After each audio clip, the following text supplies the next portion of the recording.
5/15/2017, 9:31 p.m. Eastern Standard Time. All world news here. Eye of the hand. Global news, the eye.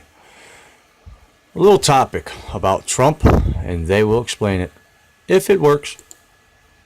Highly classified information with the Russian ambassador and the Russian foreign minister at the White House last week. The White House calling, it seems, a very narrow part of the story maybe false. Out front now, former counselor to former President Bill Clinton, Paul Begala, former Reagan White House political director Jeffrey Lord, and Washington bureau chief for the Daily Beast with me, Jackie Kucinich. Jeff, let me give you a chance to respond here. Republican Senator Susan Collins has just come out and said, can we have a crisis-free day? That's all I'm asking. Perhaps a lighter way of saying what Senator Bob Corker is saying, obviously the chairman of the Foreign Relations Committee, and this is a stunning statement, it seems. He says they are in a downward spiral right now, referring to the White House, and have got to figure out a way to come to grips with all that's happening. Is it getting beyond their control, Jeff? No, it's not. And if I could just speak up here for the opposition, if you will, and I should emphasize I've spoken to no one in the White House. This is just me sitting here watching your show and reading the Washington Post. Excuse my language. Now, let me just say, one of the things that struck me immediately about that story is in the very first sentence, they said that according to former administration officials. Well, as I understand this story, there were three officials, the Secretary of State, the National Security Advisor, and someone else from the NSC staff who are in that room. That's it.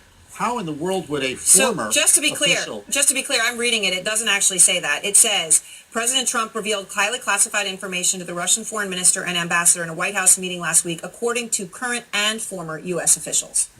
Does that change? Right. Well, how do former U.S. officials know anything that went on in that room? I'm a former U.S. official. So is Paul Begala.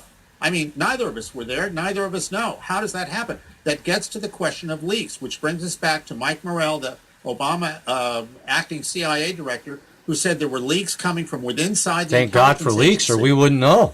And my point is, people are doing this to embarrass the president.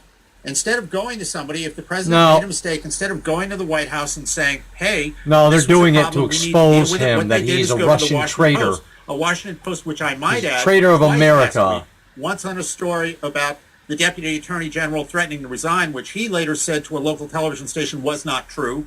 And secondly, when they said that former Director Comey had asked for more resources for the Russia investigation, which his successor as acting director said wasn't true either. I mean, there is a credibility problem here, and we need to get this all out in balance a bit. Paul? Jeffrey, you're too good a guy to be smearing a bunch of good journalists and public officials. The leaker here is the president.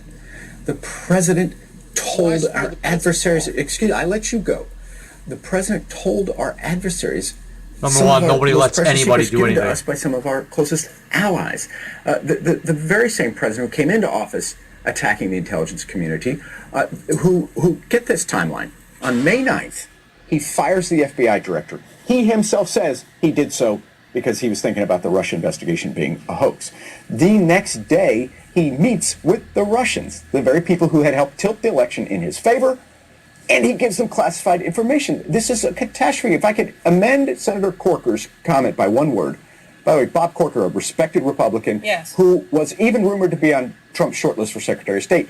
We are not, they are not in a downward spiral. We are. This president has put our entire country